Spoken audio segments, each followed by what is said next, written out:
Home the gold. He could be too far. No, he's kicking. Oh, what a catch! Puts a spicy forehand out in front of Naomi Morcilla. Wu for the win. Team Canada. Garrett Wu! Santos with the layout grab. Oh, that fantastic grab. The claws of Chaffer. Canada just became the world champions. Yo, Canada and the rest of the world, the Huckin A podcast is back. Let's go. I'm one of your hosts, Theo Wan from Toronto, Ontario. And I'm Danie Proby from Vancouver, BC, and together we are your coast-to-coast guide to all things Canadian Ultimate. As per usual, our episode is jam-packed, so not only are we going to be covering some World Games stuff and USA Ultimate national stuff, but we also are going to actually be recapping CUUCs. And I know that you may not remember that tournament happened because it was a couple weeks ago, but we've been rearing ready to go to recap it, and we're going to bring that all to you today. Yeah, we're going to get to that, but first, we were in sunny San Diego, very jealous of you. I was like, I don't want to go to San Diego, pay for the flight, and not enjoy it. So often you go to these ultimate tournaments and you basically see the airport and then the hotel and then you fly home. And so I wanted to stay a couple extra days. Brianne Wager from my team was also wanting to stay a couple extra days. And then we saw that there was the Ulti World Invite disc golf tournament that got posted, and we're like, may as well. And it's interesting because if you enter in like as I forgot the designations are, FPO, you're kind of like getting your actual scores, and then I'd be going against like the pros. But we went originally in the kind of like lower division, but in that division you had to play with an Ultra Star the whole time. Or maybe not until you're putting. Then you could play with an actual disc golf disc. And Wage and I were like, can we play with our regular disc golf disc? And Charlie's like, sure, but then you're going to be against Ella Hansen and Leah Sinagini. And I was like, that'll be fine. And so somebody lent us a disc. And so we played with like discs that weren't ours. We had two. And we were only like 7 or 8 strokes back of Ella. So I feel pretty good about that. Danny, kudos to you as well for being able to hang with the pros there. So the course was very cute, but we did not play that well. So it makes me feel like, how were we that close? I'm like, maybe if I just practiced. Jenna Weiner was also there, which is sweet. So it's cool to see lots of good disc golfers. Yeah, and on that weekend, you also met, I'm jealous of this because, you posted the photo about this, but you got to meet some of the Ulti World crew. Who did you get to actually meet in the flesh? It was weird because I've seen everybody's either Zoom face or like their little bio image, but seeing them in the flesh is a very different experience. So I think we were warming up for the Brute Squad game, and that's when I met Aiden, who's our editor. And at first I was like looking at his face, and he's like, it's Aiden. I was like, of course it is. What's up, buddy? And I was like, this is the best part of my weekend. I was so excited. But at first it was very hard to kind of recognize everybody. But I did it. And so I met Aiden. I got to meet Alex Rubin, who I've known for a while, virtually, Jenna Weiner as well. And then, we got to meet Charlie and all those good folks at the tent too. I went during semis and harassed them while they were busy. Jealous, for sure. Jealous.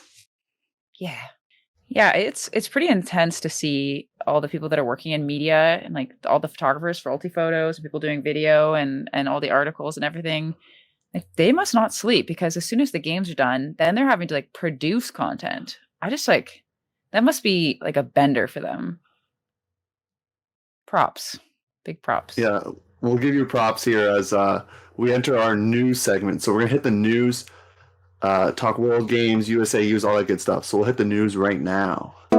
We now have breaking news.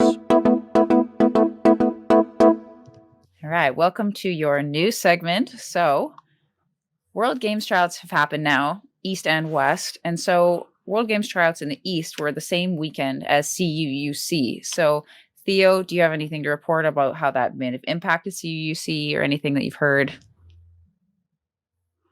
I mean, a lot of people there, they're giving me the lock and key treatment. I know very few deets. I know some people were there that weren't in the World Games applicant pool, so it's actually open tryouts. I guess that would be news. So you could actually just go and sign up. I mean, it's too late now, but you could have.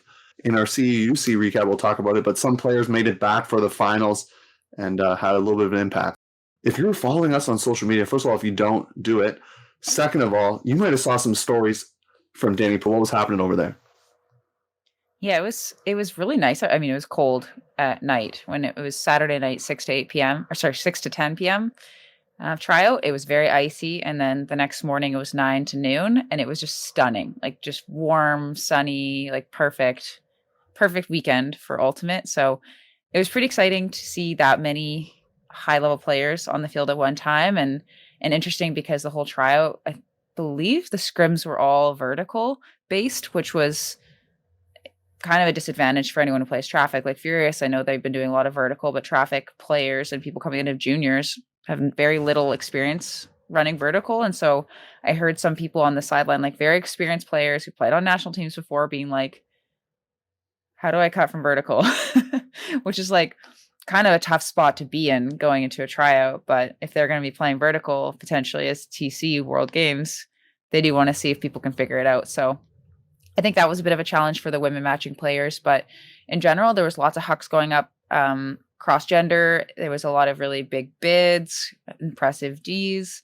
And yeah, there's people from the East at this tryout as well. So there's a couple Quebec players. There was Jeremy Hill from Ottawa was there. So it was actually a pretty interesting mixture of people. Yeah, and Danie, I'm going to put you on the spot. Did not prep Danie for this question beforehand, but at the tryouts, was there anyone that really... I've heard, Charlie and Keith, they've done this before as well when they talk about World Games tryouts, but was there anyone that, just someone that really balled out there? Doesn't mean they'll make the team, but, they had a good performance at the tryout. I'm going to get a lot of shade for this. But honestly, like one of the people that surprised me the most was Ari. He was there trying out and he just played so well. Like he was not making any mistakes, and he was involved in a lot of the plays. So even I know that's very biased, but objectively he played really well. And also Madison Ong, she plays traffic. She's quite young and she played really well, handling as well. In terms of the other players that I didn't know that much, it was good to see kind of Alec out there playing. I hadn't really seen him play too much in person, but no one really, it was hard to stand out. It's hard to get noticed when you're amongst greatness, I hear what you're saying, but you're referring to Alec Arsenal, right? The person that we both picked, correct? All the way back when to make the team. So Alec, if you make it, we called it here first on the podcast. Ty Barbieri was also pretty unstoppable in the air, pretty much couldn't do anything wrong. I think was moving the disc really well. So I think he had a really impressive tryout as well. Yeah, we know he's a fan of the pod as well. So I appreciate that, Ty. And now something that we get to take part in. Why don't you tell the people about this conference? I know it's virtual this year. It's not going to be the party that you've hyped up on this podcast before, but what's happening in about a couple of weeks from now, I would say. Probably less than 2 weeks, actually, by the time this comes out. Yeah, at the Ultimate Canada Conference. It's a conference that's put on by Ultimate Canada, annually. It's usually in person. It's over a few days. It's really fun. There's a coach stream and kind of more of an admin stream. And so you and I have been asked to be on a panel. Aren't we flattered? And it's all about what, Theo? It's all about Ultimate and media. Danie, I'm honored to be a part of the panel with you, but we get to be with two absolute legends in the Charlie Eisenhood and the Becky Thompson. Charlie Eisenhood obviously founded Ultiworld, and Becky Thompson's been doing a lot of media stuff, is out in the UK now with CNN and worked for Ultimate Canada in communication. So you get two experts and two, what do we call ourselves, Danie? Two up-and-comers. Let's just say that. Up-and-comers.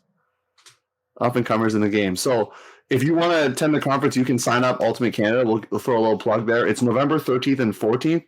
Our session is November 13th to Saturday from 11 a.m. to 11:50 a.m. Eastern time. Oh, is that correct? I thought that was Pacific time. Oh, that's a problem. Right now. Yeah, we got to double check this because you're going to have to wake up real early is what you're saying. Yeah, well, we'll get back to you on that. Doesn't say on here. Oh, I just assumed it was Eastern time, but maybe that's that Eastern time bias right there. So, but either way, it's November 13th. You can check it on the website. Our bios are there. Kind of the theme is like change, right? How to grow Ultimate Canada positively, and not just Ultimate Canada organization, but Ultimate in Canada. Yeah, I feel honored that they think that we are worthy to be talking about that. It means that they think that there's value in covering specifically Canadian Ultimate. So we love that. It's opportunities for change is the theme. There you go. And I love my segues here. So speaking of change, Danny, you're going to know about this topic more than myself. So because you spoke with someone about this, there were some rumblings about Ultimate Fours happening. Like, what's going on with that from WFDF and all that stuff? Like, I don't honestly know too much about it. So inform me and the audience. Yeah. So one thing that I think is really interesting since starting this podcast is that now when I talk to people and I'm like asking them, like I'm very curious and nosy all the time anyway. And so now when I ask them questions, I feel the need to say, oh, by the way, this is on the record. And that happened on the field. I was just at World Games tryouts having a casual conversation with Brian Gissel from the vice president of WFDF, and he's BC Ultimate Board. And I just like, so tell me about this Force thing. And I was like, oh, by the way, this is on the record. And he just started laughing.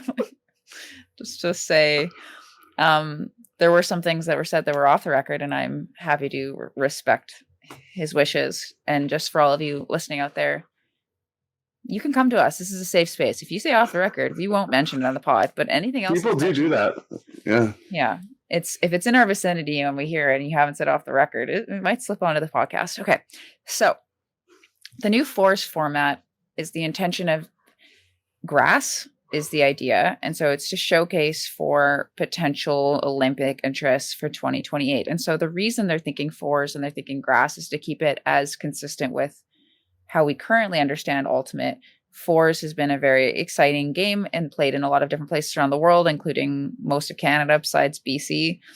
And they're thinking the reason why not beach is because for the Olympics and the cost and everything, if you can not have to build a new venue for the new sport, that's a big plus. And so an Ultimate 4-on-4 field, you can set that up on soccer pitches or whatever. Like you can multi-purpose different stadiums to fit Fours Ultimate. So that's the intention. And also if you have only 4-on-4, it's a lot less athletes because they have a cap on the amount of athletes that they can have at the Olympics each year. So it's important to keep as few people playing as possible. So they are kind of pushing to demo it. I think Australia is also trying to come up with some media demo to provide for the Olympic Committee. But at this point, that's the only stuff that was on the record. There are some spicy hot takes off the record. Oh, I will take to the grave. Thanks, Brian. But yeah, appreciate that, Brian. I recognize the name for sure. Legend. And so is it mixed then? Did you say that already, or did I space out on that part? Or Yes. So mixed fours, it's the future. So I actually think it should be on the beach. That's my opinion, but that we'll save that for another day. So now this is kind of like main event 1A a little bit. Yeah. Traffic, if you didn't know, in a pool with Raleigh Phoenix, Chicago Nemesis, and Pittsburgh Parcha. Now I remember. So we're going to break down this game.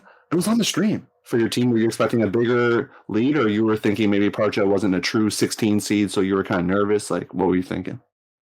Yeah, we definitely didn't count them out. We knew that they were coming in ready to go. There's a lot of hype around their team, and everyone was saying that they were not seeded accurately. And so we didn't want to count any chickens before they were hatched. So we went out strong, I would say, but I don't think we played our best Ultimate in that first game. And the one thing that Parcha does that a lot of other teams do not do is that they huck it deeper than most other teams. And what I mean by that is you can be covering your check out and you think they're about to turn and come under, but they're still going out and that disc might come up. And it made it challenged our defense a little bit because we're a no unders defensive team and we help from the other side usually. And so when they're going that deep, we start camping under. And then so sometimes we were getting beat or we were getting scared to get beat deep. And so we were kind of slipping on the offside of them and they were getting unders. And so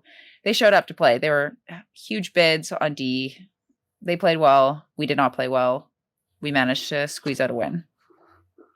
Yeah, squeeze out the victory you did, and I, if I remember correctly, I think the D line especially had like a lot of chances to cash things in, and maybe didn't score at the efficiency that they would like. So how was that maybe corrected like throughout the tournament for the D squad there? It was kind of a thing that lasted throughout the entire tournament, and it's kind of normal, I think, for a lot of teams where you have your D lines a lot more. It's going to be your younger players, a little bit fierier players. The lines are not as consistent, so the chemistry is usually a little bit more difficult.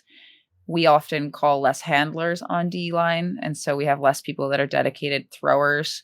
So we do have really good systems to help out the D line, but that was something that we definitely struggled with for the whole weekend.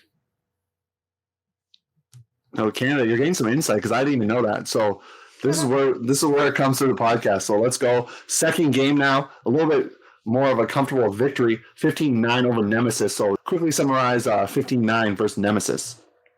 Yeah, we came out firing. We were kind of not super pleased with our first game performance, and so we were ready to go, foaming at the mouth. And I personally had a really good game. I had 4 goals, so we love to hear it. And yeah, it was a good game. We played well. Not much to say. Yeah, sure. That's good. And last pool play game, I believe this was caught on Multi-World like for tape delay like purposes, but not streamed, which I wish it was because it sounded like a great game.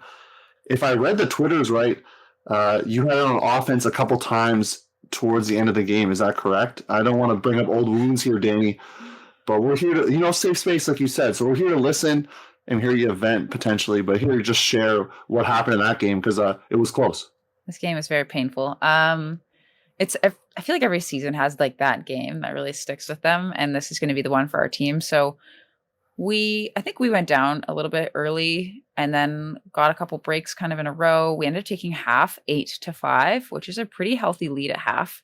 And then we came out of half starting on defense, and they just kind of like slowly would get a break every once in a while. And all of a sudden we're like, oh, the end of the game happened and they'd scored 4 out of the last 5 points.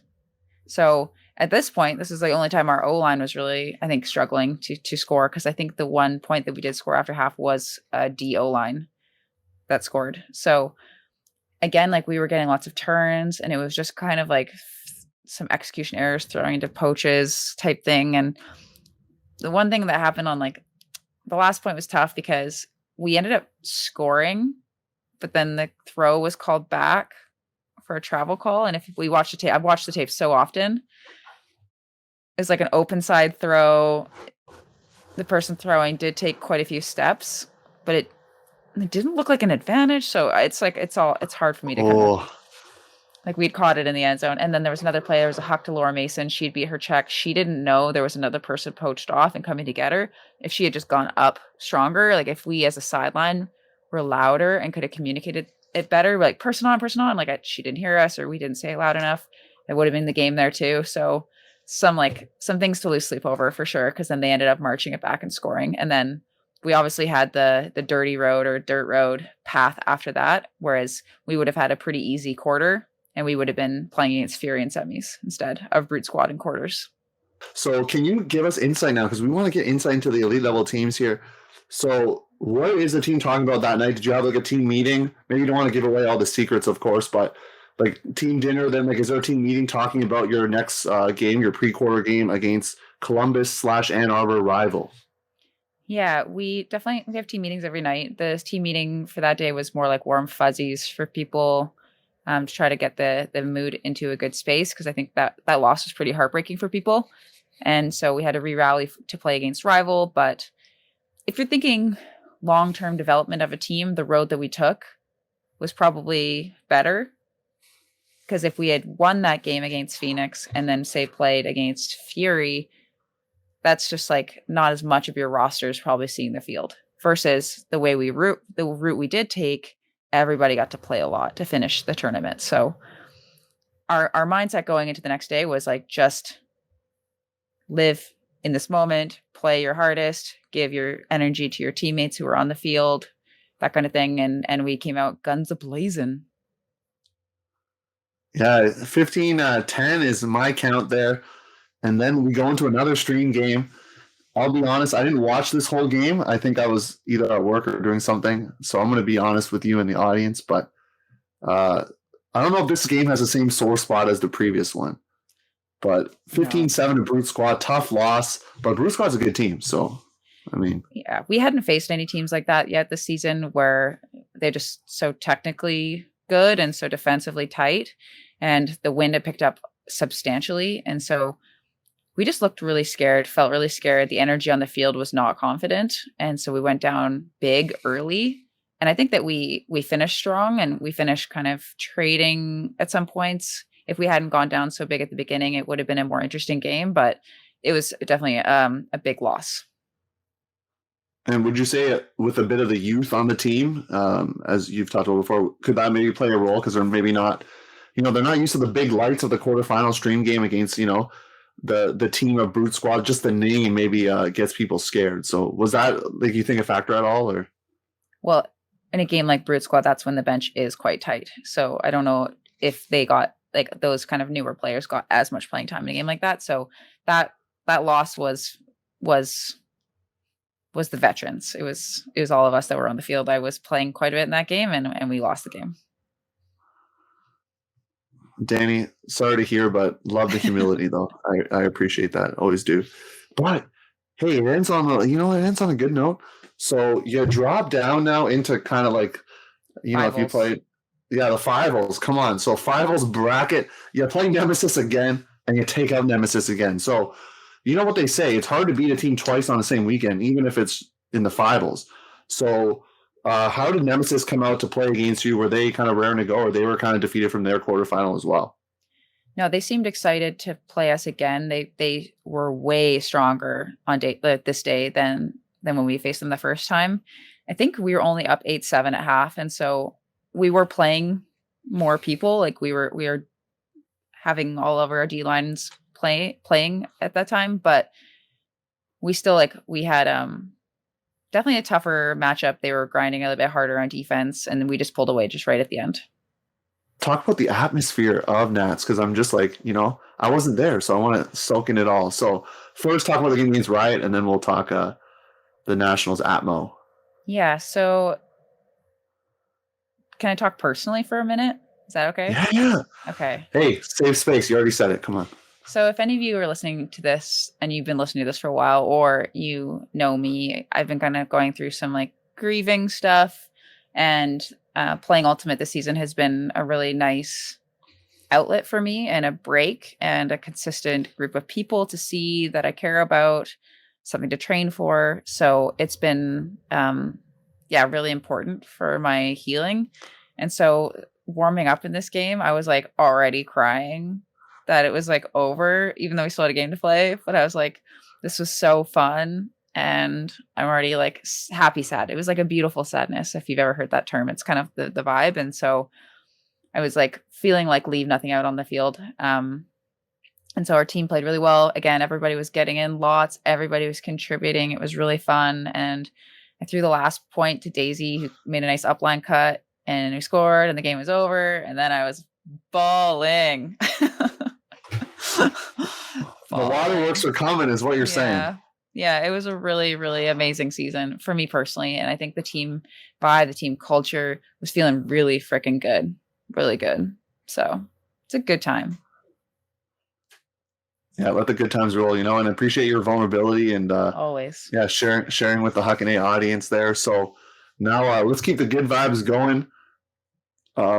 Semifinals, under the lights. Finals, I know there's some controversy about the finals being on Sunday morning, so I don't even know if you stayed for that, or I guess you were in San Diego, so I don't know if you got up in time, if you're just out too late. So first talk about the semis under the lights. What's that atmo like? There's something so special about the semifinals games under the lights. It's the night where all the teams are partying, everyone else is done. It's such a good vibe. And I know that on the latest Deep Look podcast, they talked about how to kind of create that same buzz and magic with the finals, and I couldn't agree more. Just listening to it, I was yes, Charlie and Keith, you geniuses. So it is really cool. All the teams are there cheering, people are having some adult sodas. It's just a really good time. And then we had like our own, we wanted to kind of stay a bit safer. So we did our own kind of partying at our own hotel with our own team. And it was really fun. One thing we did is we did warm fuzzies for all of our players and including our coaches. And so our coaches, we had them read each other's warm fuzzies to each other. And there was just like tears of laughter. It was really funny. So we did our own little Canadian party.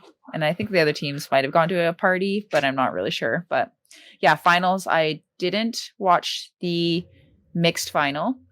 A lot of us went instead to the regular fields and watched the third place women's game. So we watched Molly Brown versus Phoenix, and Phoenix ended up winning third place on Universe, which was an amazing game. And then we watched the second half. Sorry, we didn't watch the open finals. We watched the second half of the mixed finals and then the full women's final. And the atmosphere was nowhere near as electric as the night before. Yeah, that's already been said before, kind of like beating, a dead drum there. But yeah, even the fact that, for example, Raleigh Phoenix was playing at the same time that Raleigh Ring of Fire was playing, like that's kind of disappointing because that's like they're like those are the hometown teams, like they're in the same city. So that's tough. That's tough right there. Yeah, I agree. And I think if they did shift it back a day, people would make it work. There's always going to be people that's going to make upset. I think if they did more events for people who are done, I think that's also a good idea.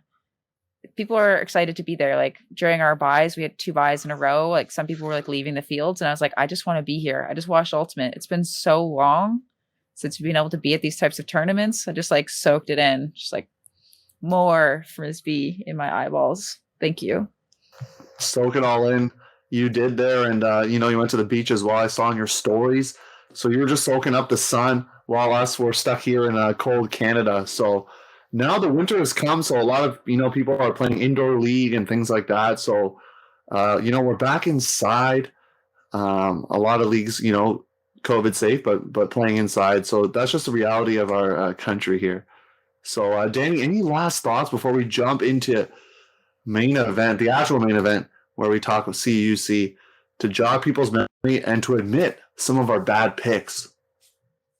I will admit nothing, first of all. Second of all, I cannot wait for next year to have more Canadian teams going to regionals, going to nationals. I want to see how Red Flag does. I'd love to see Sixers, Iris, Furious all out there doing their thing. So it's a call out to all of you.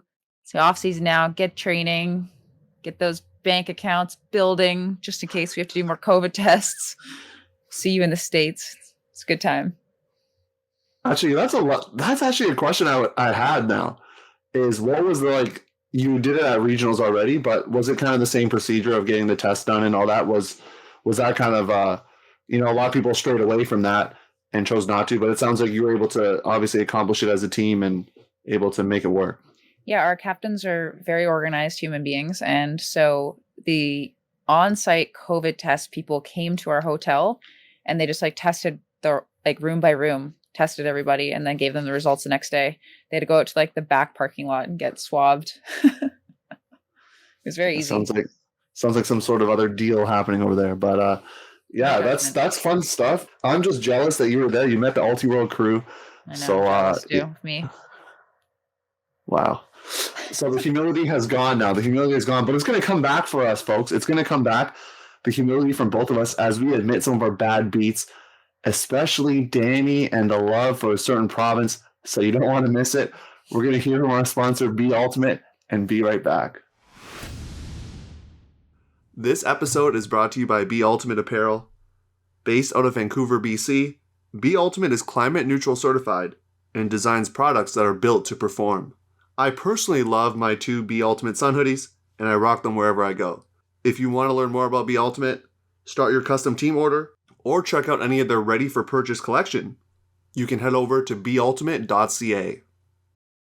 Hey, this is Marie-Ève Beauchemin from Vancouver Traffic, qualifiers for WUCC, and you're listening to the Huckin podcast, your coast-to-coast guide for all things Canadian Ultimate. All right, welcome to our main event. But before we main event, it's been 2 days, just over a day, or pretty much 2 days since we recorded the news section.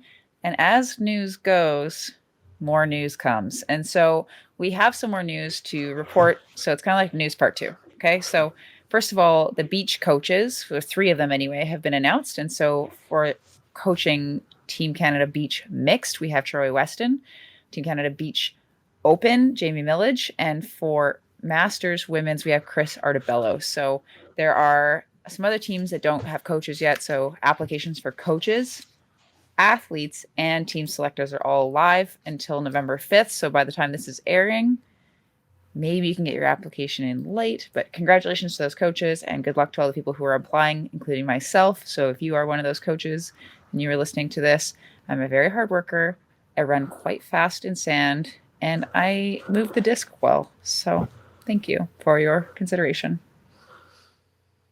I mean, this is just a, Danie audition tape right here. We just need actually the game film on the podcast itself, and then we're good to go. So I know you posted something about you're playing a big tournament of traffic again after an injury, obviously, a few years ago. So maybe we could use that game film or something to highlight to the selectors there. But yeah, that's interesting news, good news, especially for Jamie Millage. I know him personally, and want to give you a kudos as well, Jamie. I know you were going to coach U20 Open before, things happen. So good to see that you get a chance to coach U24, excuse me. No, U20 and U24. Oh, U20 and U24, boom, double. So congratulations to you to be able to continue your coaching and do that. So I don't know, Chris Artabello, do you know who that is? Have you played with him or coached with him at all or anything like that? Never played with him or been coached by him, but maybe I'll get the opportunity to change that. Yeah. So Chris, if you're listening, there you go. So, and Troy's out in BC, so you definitely know her as well, Danie. So good to see who's involved. And yeah, we're going to move to the next bit of news before we get to main event. I know people want the recap. So there was news, though, on the WUCC front. So in our recap of UCI, we said Traffic got the second bid, and then Fusion had lost that game. But it looks like Traffic, Fusion, Sixers are going to be joined by 2 more teams, Danie. It's a party. So it's going to be a party. Quebec Iris and Ottawa Stella, from what my sources have told me, are both confirmed, Danie. So those 5 bids being open for women's, but nothing of note for open and mixed. Like, it's still going to be those 3 teams. So Red Flag, Lab from 2019, and PBHG in mixed, and then Furious, Mephisto, and Goat. So what do you think about all that? 5 bids in the women's. We were talking about this off air, but obviously you're playing hard in your bid game, but now basically everyone goes as party. So what do you think about all that? Yeah, well, I mean, we knew going into that game that there's a likelihood that there's going to be more than just those 2 bids, but we still wanted to make sure, and we wanted to obviously win every game we can. So it didn't necessarily play too much a part, but it was a fun little thing to have our ticket guaranteed at the tournament. Yeah, I saw you posting on Instagram tickets to, beautiful Ohio, Lebanon, Ohio. So we'll see you there in 2022. But now let's jump in main event recap. I know it's been a while. We haven't been on the air in a while, and the tournament took place a few weeks ago. So this actually allows us to jog people's memory, Danie. And first of all, I want to give you a shout out. I didn't tell her. Well, I told her off I was going to do this, but you were graphics legend on that weekend. People were loving it. I heard people just messaging, yo, these graphics are fire, and people were just loving all the engagement. From what I heard from the grapevine, multiple people telling me that there was buzz on the fields about the polls and people getting slighted, so spoiler alert, Guelph was kind of upset because people were picking you. We're going to get to that. So people were talking about the polls that were going on. So Danie, thanks for giving up some of your weekend there to be able to do that. It wasn't even some of my weekend. It was literally my entire weekend. It was okay, all of it. It was very fun to do, and there was a lot of engagement. And I've heard from a lot of juniors that I've coached back when they were in BC that are now in schools back east and stuff. They just said it was really fun to have people kind of focusing on that series because it doesn't get that much media attention, I believe. So it's something we want to do moving forwards, and we want to do that for the adult tournaments as well. So we're kind of figuring it out. But I liked it. It was a good time. Yeah, I think I was honestly just working, and you were working, but you were working the podcast graphics. Let's go. And also sending out a Google form that some teams, I know not all teams filled it out. We could have went and tried to chase everyone down, but some teams were very good in terms of sending us some info about the tournament, how it went. So that's going to be kind of interwoven in our recap there, which is kind of cool. Teams kind of elected MVPs and people they wanted to shout out. And so if you're listening and your teammate gets shouted out, send it to them. Send this podcast to them. Let them know they got a shout out. This is a disclaimer that some people were like, and I want to shout out this person, and then this person was great, and this person's dog was also amazing. And so for those teams, we might not be listing everybody that you said did a good job, and just you can know in your hearts and you can share with your teams that you did shout them out, but maybe we don't shout them out all on the pod. So that's just a disclaimer before we start. So what you're saying, Danie, is you vetted the responses. We're not just going to read it like a scroll here, because we'd be here for 3 hours. Yes. So it seems like a lot of people did some really cool things, and we got some like really specific things that people were doing at school. And I enjoyed reading it because I recognize a lot of these names. But yeah, I just drew the name out of the hat. The name is going to get mentioned. Congratulations. There you go. So let's jump into it. If you remember, there was some would say upsets happening we're going to start in the Open Friday qualifiers. I got to stick it to Danie first. So, Ottawa and Guelph in the game to go, that is not what people were thinking, is all I'm going to say, because Guelph upset UVic in a pool play matchup on Universe, and we kind of saw that Universe point through like Instagram, right? So you kind of saw that as well, Danie, right? Like, were you shocked? Were you sad when that happened? I mean, yes. I don't like being wrong. Like it hits a special part in my soul.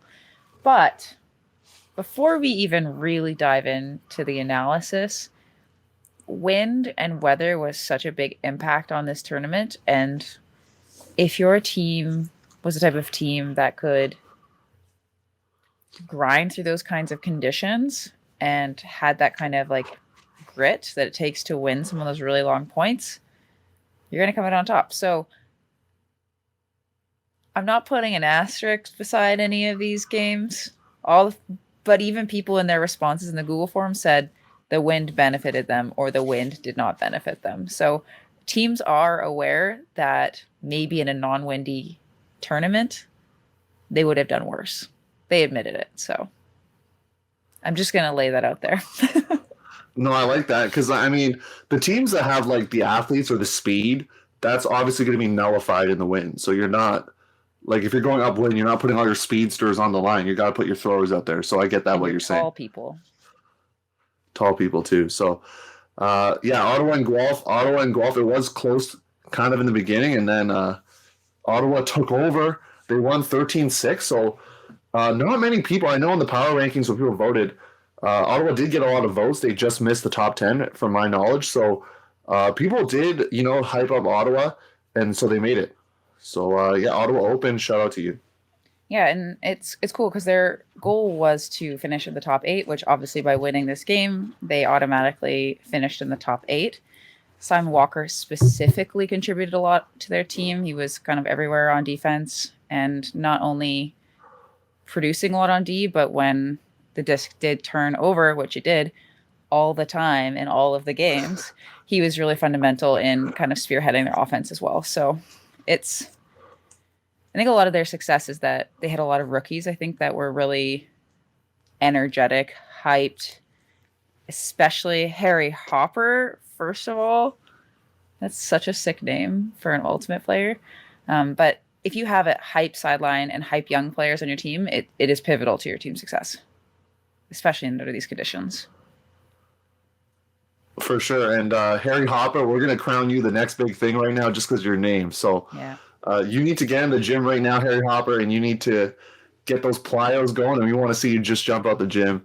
Congrats to them. And then on the other side, Laval, they won their game to go as well, 13-8, not really close So Laval Open, a team that people were high on in the power rankings, the people that voted. So they did say that Laval was going to be good, and they were. Yeah, and their goal was more than finishing in the top 8. Their goal was to win the entire tournament. So they came in with a little bit more expectations on themselves, and Victor Suave did as much as possible to get them there. They also did mention that they felt like they benefited a lot from the weather because they have a lot of really tall athletic players that were coming down with floaty discs. And they also had excellent hucking from one of their players, Antoine Rousseau. So if you have somebody that can chuck it and you have people that can catch it, you're going to be successful. So it's not a surprise that they made it through. Yeah, bringing some of that Mephisto experience there. Used to play Quake as well to Quebec City. So Laval, yeah, they were hyped up about making it. And moving into women's, Laval women's, they kind of had just that one game where they played Ottawa there. And so they won 10-8. Manitoba, this was on the live stream. I'm not sure if you caught it there, Danie, but the game never seemed close. I didn't watch it too closely, but it was kind of a big blowout there. Manitoba hyped up. They made it, and we were high on both. We were high on that team for sure going into it.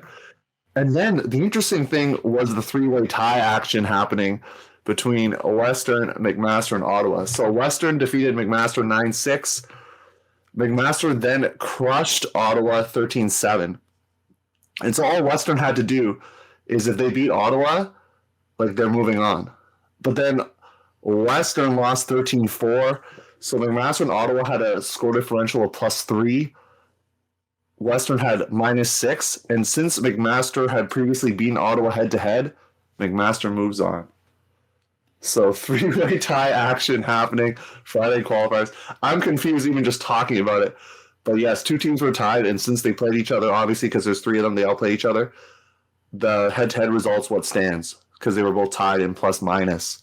So one goal would have changed everything. What's so weird about this is normally when you say three-way ties, the game's usually decided by 1 or 2 points, but there's some serious blowouts in this three-way tie. This is wild. The women's bracket is very entertaining, I must say. But so in terms of what the Ottawa women's team was focusing on, their focus, just like their open team, was to make it into Div 1. But once that was no longer possible, their whole strategy changed to just winning every single game after that, which I like that moxie. It's fun. So Alex Wardell was a standout on their team, as was Emily Kavanaugh, who I know personally from U20.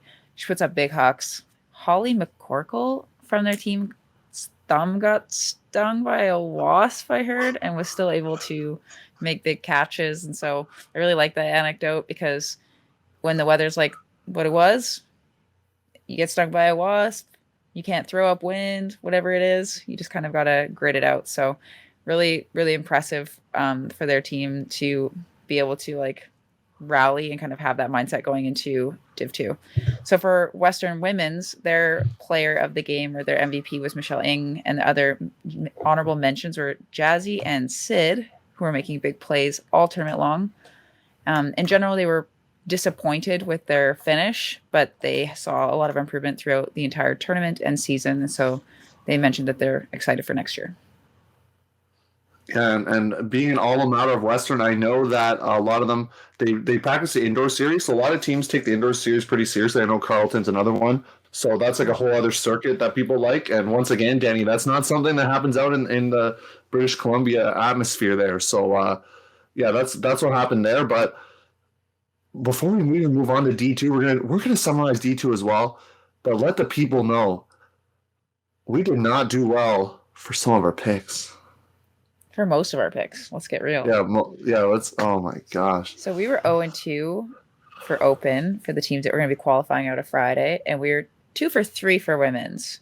We just were wrong about MAC. So, I mean, MAC was just the biggest surprise of the whole tournament.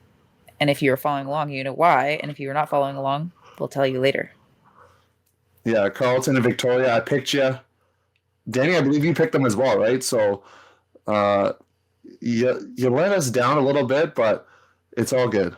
We still got love for both of those teams. I mean, Danie's got the shirt on right now, rocking the UVic V. So we still love you. But, you made us look a little bit silly with the picks, but, more picks get sillier later. So we're going to recap that. But first, D2 championship, very competitive tournament, by the way, even in the Div 2 there. And so there was like a combination of Pool E and F. York defeating Ottawa there to kind of be the top of that. York women's, I know they were ranked at some point. People voted them as a team to look out for.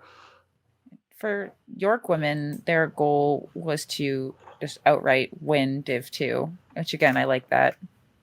Like full confidence, full steam ahead. So yeah, we have Rachel Cook and we also have Monica Wang, both TC kids. Played obviously strong for the squad. And I think that their team was one of the teams that actually fared quite well upwind. But one thing, when you have a really strong top of your roster and then a lot of people that are potentially quite new, is those kind of tournaments where it's windy, it's not great for development of those younger players or newer players, and it's not very fun. It's hard for them to get in the game, get passes. Every time they get the disc, they're probably starting to cry and sweat a little bit. It's tough. So even if your team does have a couple stud throwers like York's team does, it's still really difficult for everybody else. Especially if it's your first like major tournament being like that. And it's like cold, it's wet, potentially like just in the fall, right? And you're not playing as much. And if you do go on, it's like you can't throw a throw more than 5 yards. I could see that being frustrating. So did they acknowledge that in their form? Is that what you're saying? I might be saying that. Yeah, that's great. That's just like good wherewithal from the captains to even note that. Like that's something that they notice from their players. That just shows good emotional intelligence. I'm loving that. That's a beautiful shout out. There you go, York. I'm loving that. So more pool results. Guelph taking out Western 6-4. Lots of close games. I think you're going to see that as a trend, especially with the wind. Carleton going 2-0 in their pool. And then some close games in crossover. Western defeating Montreal 7-6. And Laval B. Come on, give the B team some love. 8-6 over the team known as BB Flatball. So you can figure out who that is. But now we got bracket results. Reading here, we got to look at the quarterfinals. So York defeating Laval B 6-3. Guelph takes out Sherbrooke. Carleton 7-2. These games are low scoring, Danny, so you know the win was a factor. Like you can just tell based on the scores. Ottawa taking it all 8-7. So from what I heard, Guelph was actually up, and then Ottawa came back. So there you go. So you're saying there were some upwind points being scored in that game? Obviously, if there was a come from behind. I think so, yes. I believe so. We could be proven wrong. We get fact checks, so we'll see. Yeah, and we love the drum of a Universe Point win. So congratulations. So for Guelph's women's team, their goal was to win Div 2 as well. So Naomi Peterson was kind of spearheading the O-line, which is really impressive because she's a rookie on the team this year, a U20 prospect as well. 60% of assists, and also led the team in Ds, and she's on O-line. So it's pretty good. Kira Cheer. So the Cheer family is kind of like they're all ultimate studs, I believe. So she also. Well, I know Ben Cheer, so yeah. Yeah, there's a couple. I don't know. There's Brooklyn Cheer, I believe, is also a U20 prospect. So, anyways, Kira Cheer was integral for the team, bringing tons of energy the whole weekend. They were really happy, but we were not quite satisfied with their result. They said. I mean, I noted this and they also noted this too, but it's kind of like a privilege and an honor to get to play in Universe Point games. Like it's quite special to like be on a point and like if you score, it's over. It's just a very exciting thing to be a part of, whether you win or lose. Obviously, it's heartbreaking if you lose, but it's just such a human, wonderful thing to get to experience. Beauty of Frisbee. Before we continue here, Danny, I'm throwing an ad lib at you. But throw your coaching hat on for a second. Any tips for coaches, especially dealing with new players in the tournaments that we kind of just mentioned, like a fall? I'm thinking about college teams right now, especially in BC, right? So college teams that are playing potentially, colder tournaments, windier tournaments. Like, how do you get the young people involved without making them, hate the game because they're not on the field or getting discouraged? I remember when we would have really gross practices and our rookies were kind of insecure with the disc, we would always partner them up with the vet on the line. And so if that person, that rookie or whatever would get the disc, they knew who they were supposed to look for right away. whether it was a handler just for a dump or something, just kind of was like a security blanket. And they kind of could work on like, okay, you get it. I'm going to go exactly here for you. And this is how you get it to me. And that seemed to make it a little bit easier for those newer players to kind of step into the games and feel a little bit less like a headless chicken. In terms of keeping people in the game, doing sideline matchups really helps. So you are responsible to talk and cheer on one person for that entire point.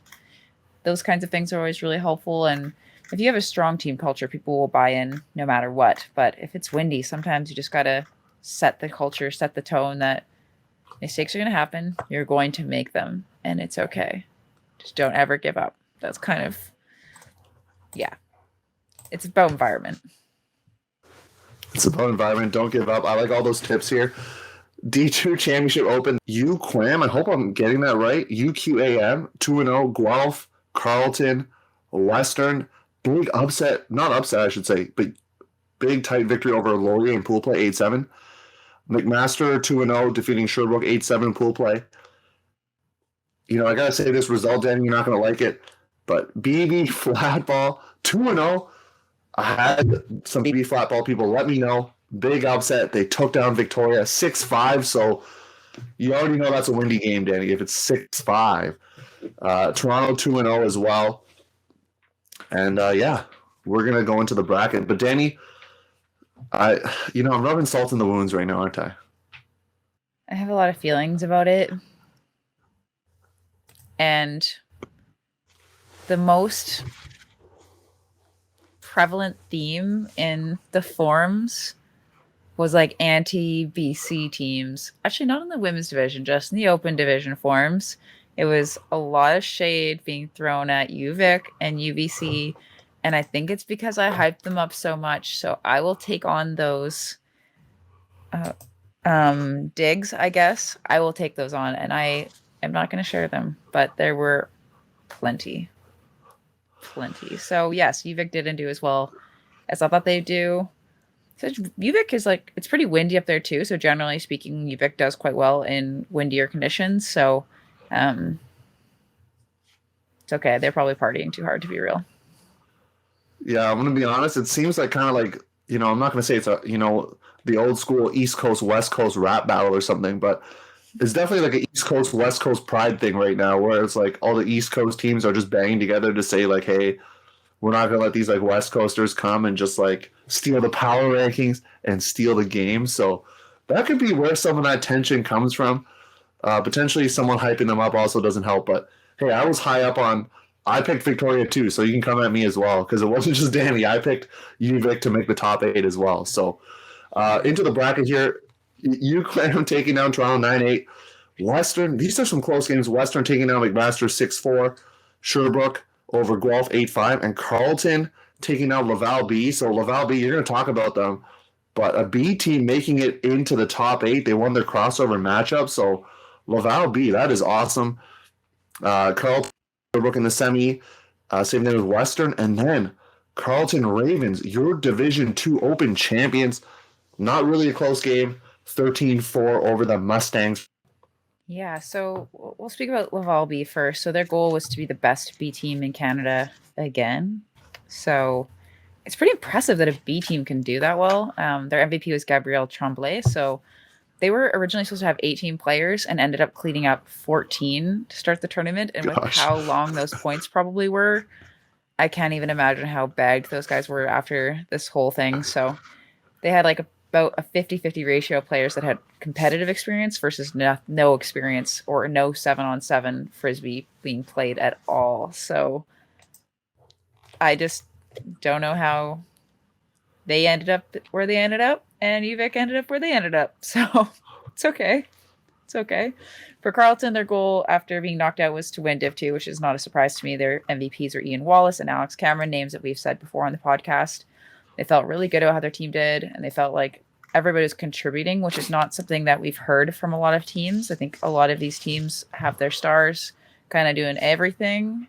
So it's cool that they kind of had a more well-rounded contribution from everybody. Ryan Wallace also led the team in Ds on a weekend where he played with broken ribs, ? And also, I'm going to say this one because they did say rest in peace, UVic. So that's the one shady thing I'm gonna say. So. Oh man, I think it's hot in here. yeah, the shade was real for sure. Especially if you looked at like when you put out those like sticker whatever the responses on Instagram, and it was like, what was the biggest upset? Like, and people were just like, Birds fly home. It was all about the West Coast hate. So I think, Danny, people are just jealous of the living that you do out in Victoria and Vancouver, because I know it's nice. I've been to Victoria once, so people are just jealous about it. But yeah, on the sheet, I'm not sure if it's still there, but there was maybe some controversy about who got ninth, and I talked to both teams about it to try to figure it out. So basically, I think they were trying to play the half because they wanted to watch the finals. I think what happened was one of the captains misinterpreted what was happening, but basically Laurier did like win and beat them. But once again, it's not like official on the Google sheet. So take it for what you will. But Laurier did beat Trent in the half game that they played. It seemed like they were kind of focused on watching the finals because, it was around the same time. It's kind of like what we talked about earlier with like Raleigh Phoenix having to play while Ring of Fire is playing. Like, kind of, if your friends are playing in the final, you kind of want to watch them. Yeah, if you're playing for 9th or 10th, I would also want to watch finals. It's totally fair. So that is D2 results. And now, Danny, ready for D1? I'm ready. We're starting with women's, which I feel like we were a little bit more correct about. So, Danny, Queens wins. They actually take the pool 3-0. So that U of T game, knowing that certain players weren't there, are we going to throw what we call that asterisk on it? Or should I even say that out loud? I guess I already just did. Maybe we'll get some shade for saying that. If your college team has World Games athlete pool players on it, of course not having them is going to have an impact. Like, I don't think that we need to like tiptoe around that those players are difference makers. And if you watch the final, you know what's up. Hey, Danny, I like it. To continue summarizing it, Manitoba 2-1, defeated Laval 8-7. So Laval going 0-3, Toronto going 1-2. And also, why don't you talk about Queens really quick?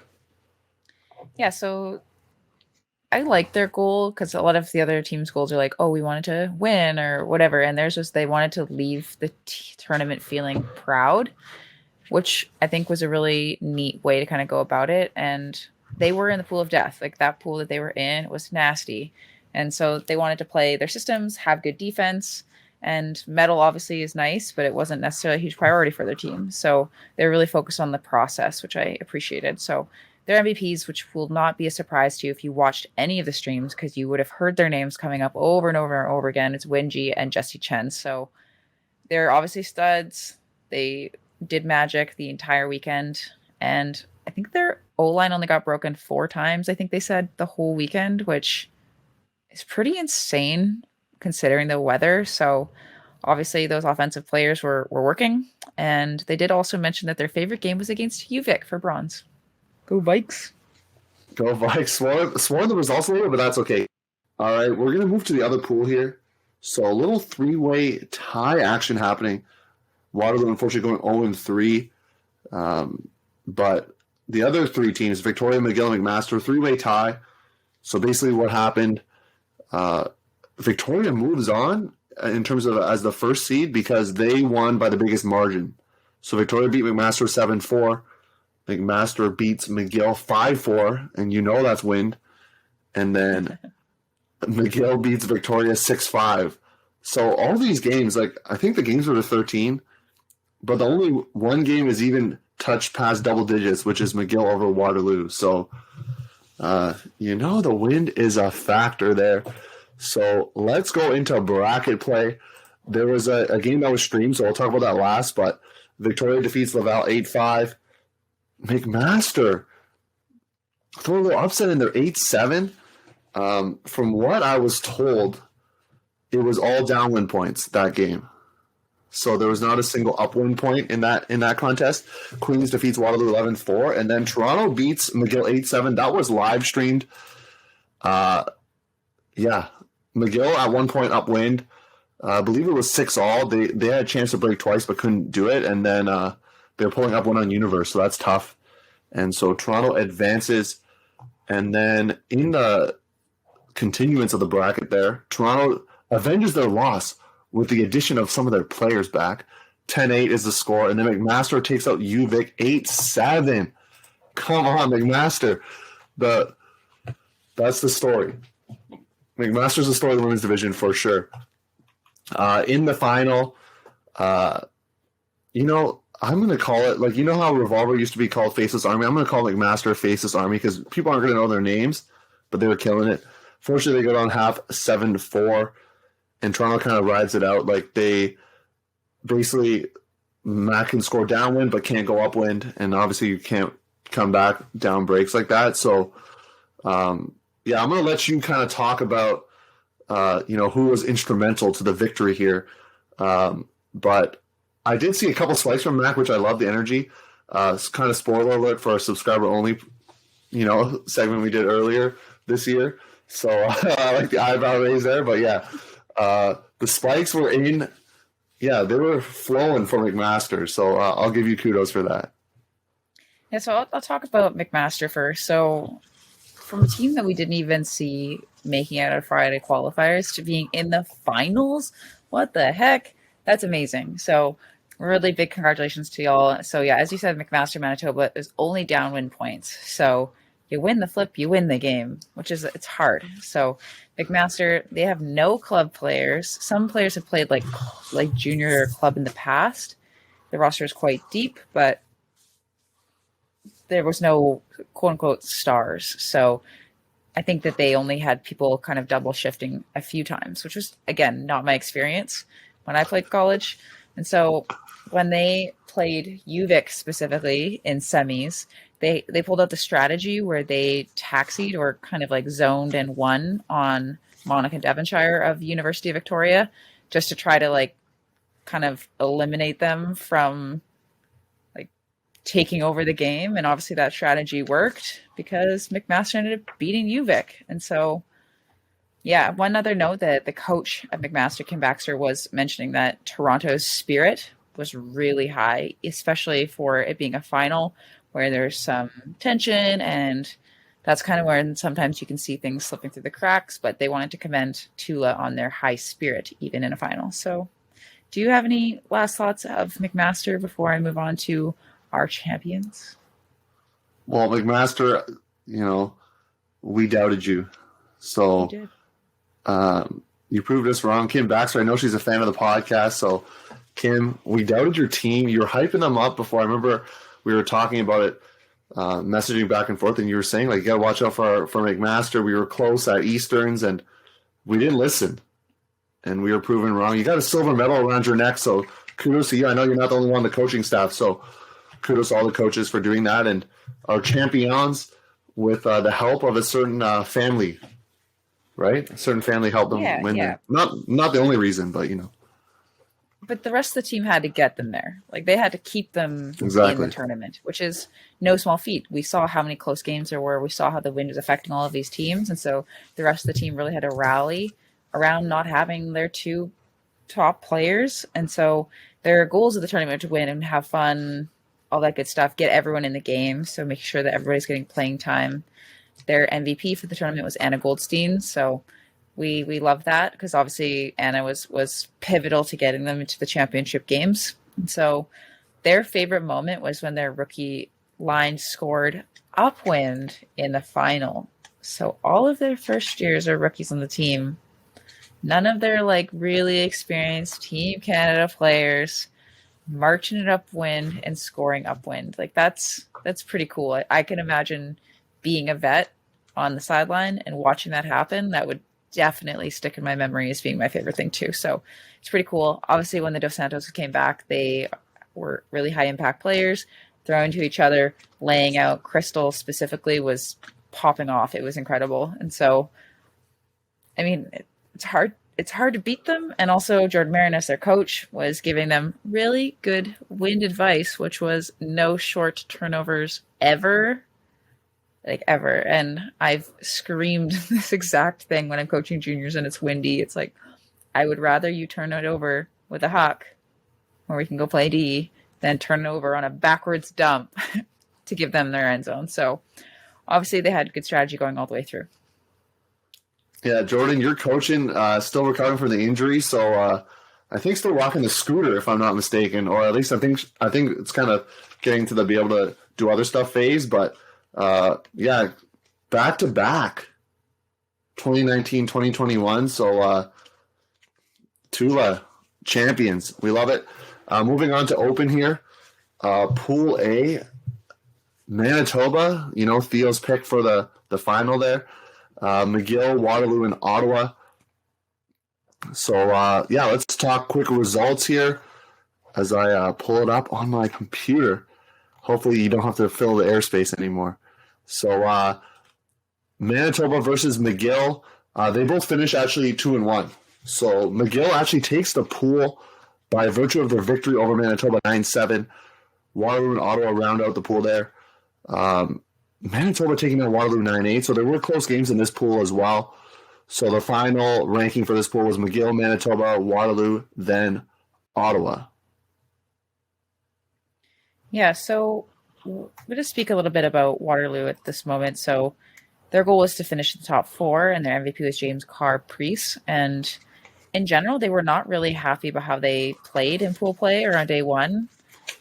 But a little spoiler alert, their high moment was beating UBC on Sunday. So we're going to talk a little bit about UBC later, but that's a little preview. That was Waterloo's favorite moment. So there you have it. Yeah, Waterloo is definitely feeling a little bit slighted in the power rankings or feeling slighted by the people's popular opinion. So I'm sure you got that in the Instagram universe there, that a lot of Waterloo fans and players and alum were not too pleased, so they maybe took it out on Sunday there. But Pool D, you got UBC Montreal, Queens, Laval. So when I saw these results, Queens going 0-3, I was like, this can't be real. But they go down 0-3. It's actually a big loss to Laval there at the end of the day, 11-4. But Montreal takes down UBC in a game that was streamed, so if you had a chance to watch it, that was pretty cool. Lots of turnovers, but do you remember the last point of this game? It was pretty epic. I might have been watching it, and I might have been screaming at the TV. Like, I'm not sure. You can, on UDM, tell us who threw this, because to have the moxie, I know you're going downwind, but whipping out the scuba on Universe and pool play, that's pretty cool stuff. People were definitely screenshotting that and talking about it. That takes some moxie that not a lot of players have. I love the word moxie. Every couple episodes we shift in the words that we use to describe things, and it's moxie now, and I'm here for it. So we know that people have been coming at us for BC stuff, and obviously in pool play, UBC was showing that they were a bit vulnerable. They were not coming out and guns a-blazing like everyone had hyped them up to be, like they thought they were going to be. I'm pretty sure they thought they were going to walk right through this tournament. So they did not start strong. And I think when I was watching, they were trying too hard to play regular ultimate, and that was not what was needed from them on this, with this weather. So yeah. Yeah, that's kind of all I have to say about BC at this point. I'm still crying, so... What do you mean regular ultimate? Are you saying they're not playing the wind style ultimate, which is if you're going downwind, you need to just shoot it deep and try to get your defense to stuff them upwind? Is that what you mean? Yeah, I think they were trying to be too textbook, too pretty, too dump swing, to run their systems, run their plays when maybe the weather conditions weren't making that possible. Yeah, when it's wind, kind of all strategies go out the door there. So bracket play here. I'm looking at these results. All the games by 2 or 1 point. So come on. This is what you want from a tournament. Queens beats what would have been the top seed heading into the bracket in McGill. So Queens wins 10-9. Waterloo. This game is filmed somewhere. I got a link for it. It was filmed by someone on UBC, I believe, or a fan or something, but it's filmed out there kind of from a far angle, but it's out there. And Christian Flores, he caught this point too, right? Is that correct? A a lot of universe points from this tournament. I don't know if he specifically caught this one, but probably. Yeah, he caught a lot of universe points. So, Christian, we know you're a fan of the podcast, and keep shooting those reels and those things because it gets people engaged and loving those universe point vibes there, as they say. Montreal takes on Ottawa 11-9, and then Manitoba defeating Laval there 9-7. So, talking with Manitoba inside sources here, they took half 7-4, able to get breaks early, so they actually went up 3-0 and got an upwind break out of half as well, 8-4. So, love and life is Manitoba at that point. And, moving on to semifinals, Queens takes down Waterloo 11-8. Montreal 8-7. Close. Leading us to a Queens-Montreal final, which we did not pick. But no, we did not pick that. But Malik was back for Montreal. From what I was told, he did not participate in the other things because he was somewhere else trying out. And no Eli Park for Queens, so that definitely hurts them. Am I going to summarize the whole game here? I think people have seen it. So I'm not necessarily going to summarize the whole game, but Montreal does lead, and Queens able to come back, especially out of the half. And people thought Queens was out of it, but when you were watching it, you realize that Queens making a little comeback here. Yeah, I think if the game were not 70 minutes, we would have seen it tighten up, and it might have been a different outcome potentially because they had some momentum going their way. Yeah, the thing I want to talk about, Danny, quickly is the last point. If I'm not mistaken, they were kind of zoning even like midfield. And even kind of towards the end, like the pass that gets thrown isn't like an up line. It's just someone was kind of like in a dead space in the zone and they just found him for the score. Yeah. Elwar finds Rafael Salas for the win. So what do you think about that strat? I know you're not going to call it the coaches here, but zoning, it was downwind, I believe, left to right on your screen. So what do you think about that? Zoning in an end zone? Yeah, zoning an end zone set, especially universe point. Sometimes you get caught zoning so close to your end zone that it's almost worse to switch it than it is to hold it. And sometimes you'll see teams just be so uncomfortable because they can't run their end zone because you're zoning them that they turn the disc over. So I've seen it be effective. So no judgment on that call. Yeah, Queens, you come back 0-3 and, get silver medal. So we love to see that. And so that is our kind of our summer here, but we got some points that you're going to make about the two teams because they sent us some info. So Queens and Montreal, congrats to you. And Danny's going to give a little shout out there. Yeah, so Queens' goal was to win a gold medal, and their MVP was Wilkie Lewis. They were really proud of how they finished after, as you said earlier, going down 0-3 on the first day. And so breaking up win on Universe to win their quarterfinal was a big boost to their team moving through bracket play. And they wanted to specifically shout out the rookies, Tyler Gunasekara, Sam Watt, and Tage Tomlinson. So I know Tyler Gunasekara, he's from Vancouver, so he's been a big player in Junior Ultimate over here, so it's not surprising to me that he's making some noise out there. Also, sick last name. Okay, I like that. So for Montreal, their goal was to play for the boys, be intense, and be a crowd, which is like awesome. Their MVP for the tournament was Dylan Lacombe-Bourgoin, and he was throwing upwind huck dimes all tournament long, and they kind of gave the keys to success for their team was in warm-up. They were really specifically changing what they do in their warm-up to prepare for the wind. And so they were adjusting kind of like where they were throwing and their mindset. So they were embracing mistakes. They're trying to win the small battles. So they made that kind of like psychological shift in their minds, and it obviously paid off for them. They also said, and I have to quote this because it's so nice, "Thank you, Huckin podcast, for giving such a diverse spotlight to our beautiful game. You're welcome. And thank you for playing so well." Thank you for playing so well. Thank you for tuning in. Share this with your teammates. Let's get this CUUC recap going, especially because we've been off a couple of weeks. So let's make some noise for the podcast and make some noise for specifically this part that I know some teams are waiting for. because they want us to expose our picks here. So, which division you want to start with? Because we're going to actually say what our picks were and then what happens, just so that people can have a chance to roast Danny and I. So, Danny, do you want to start women's over, I think, a little bit more accurate, or no? Yeah, let's start with women's. Wait, do you want to go first? Sure, I'll go first.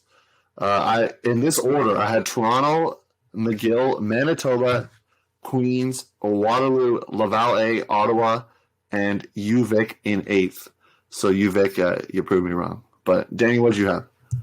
I had Toronto, then Queens, Manitoba, Ottawa, UVic, Laval A, McGill, Waterloo. So I had 2 out of 4 semis right. So did you. We both had one team that wasn't even close in our top 4. Yeah, I was really off with McGill there. Yeah. Tough.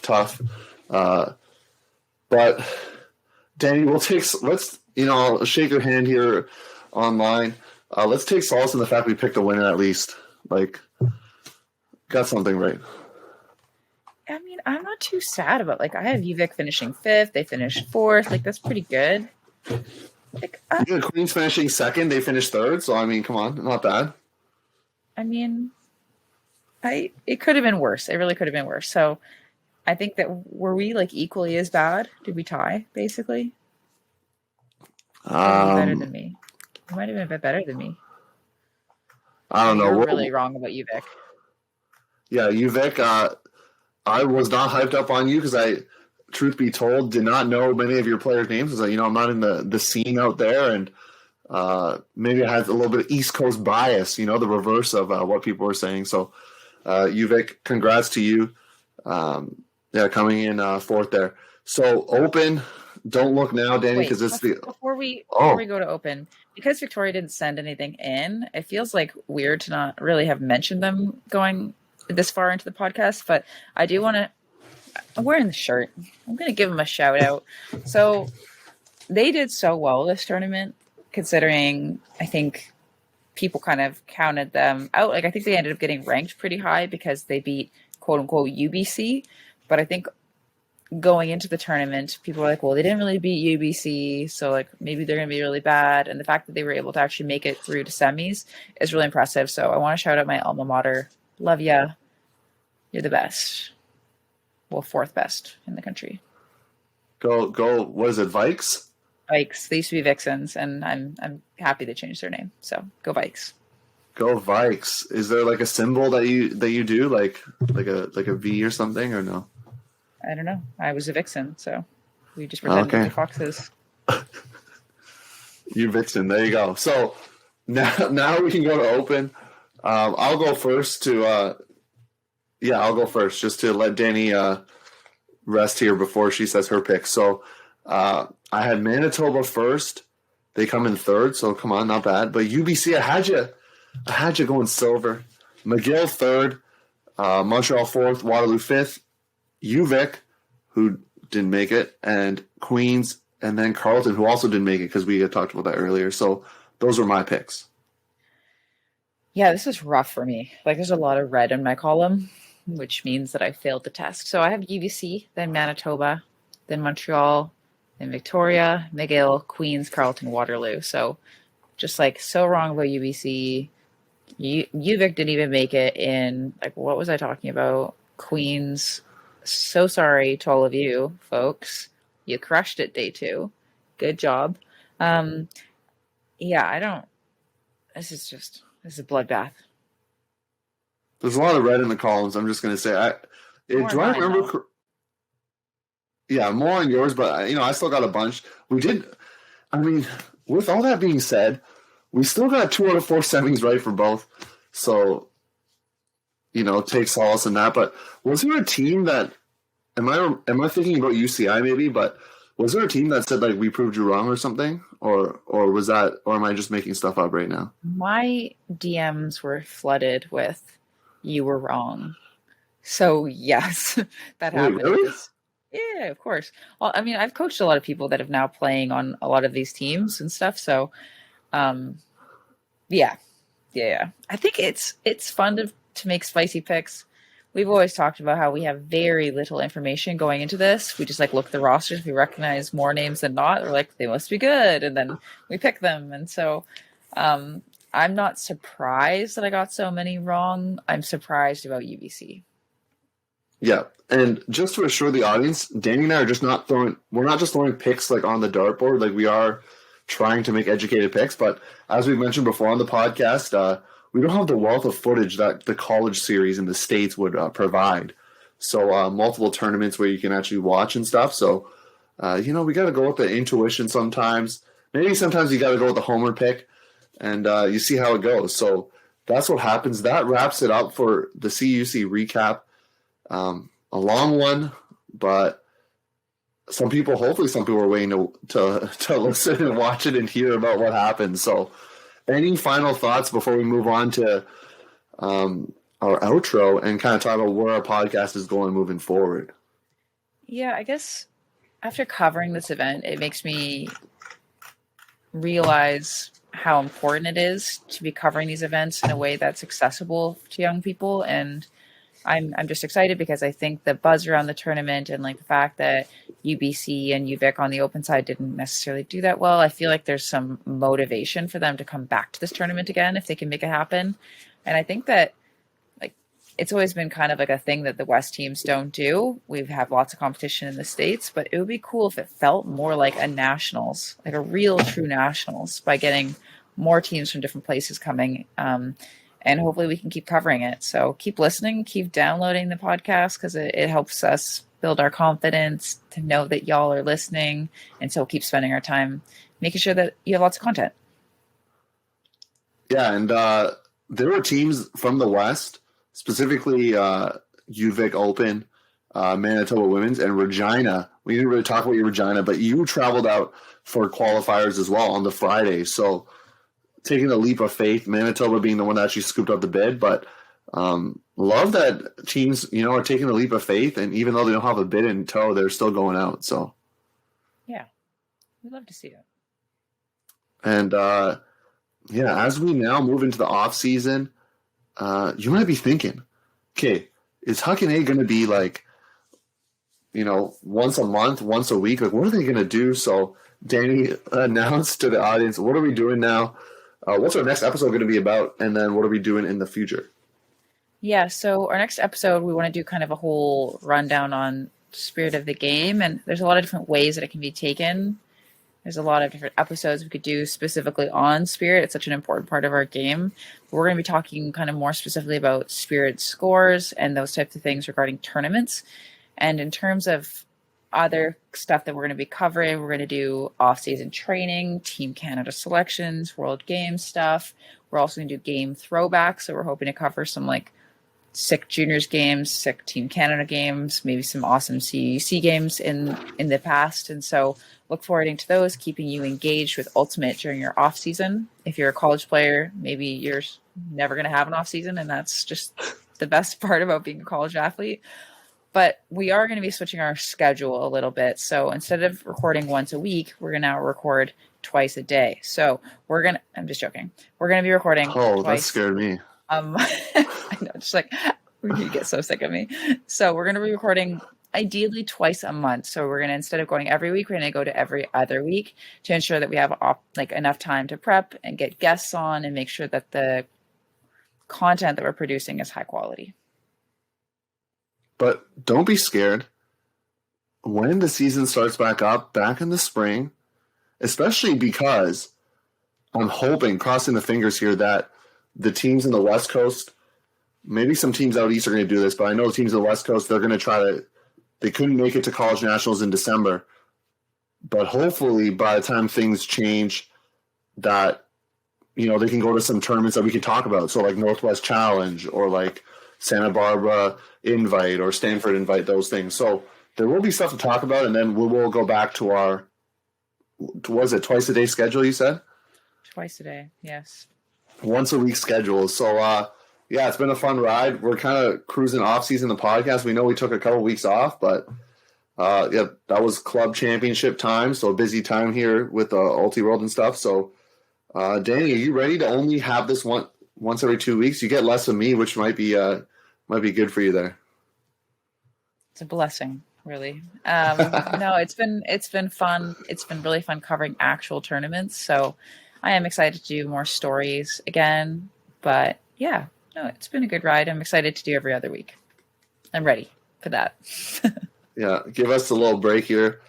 Danie has a day job. I guess I have a day job now, so it's like being able to kind of rest a little bit and then get ready for more content in the spring. So this is not goodbye. It sounds like we're saying goodbye, Danie. I don't know if you're feeling that, but I kind of feel that right now.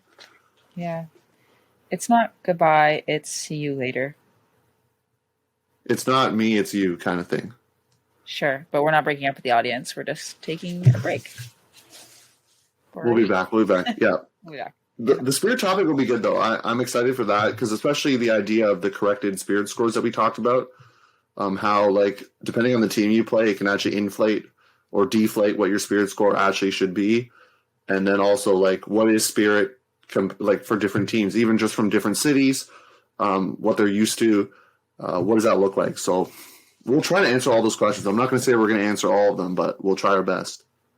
Yeah, and if you feel like you miss us and you're not getting enough content from us, you can head over to our social media, stay engaged with us there. We'll still be posting stuff. So you can follow us on Instagram, Huckin on Instagram, Facebook. Oh, Danie, let's go. And email us at huckin@ultraworld.com. Is that right?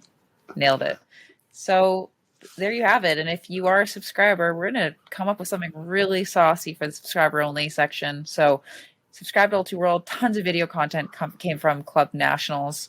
They're going to be doing lots of college videos too. So if you subscribe, you get access to all of their whole video library. So if that is you, we'll see you in subscriber only. Hey, this is Edward Glow, captain of Vancouver Red Flag, your 2021 Ultimate Canada Invitational Mixed Division Champions, and you're listening to the Huckin A podcast, your coast-to-coast guide for all things Canadian Ultimate.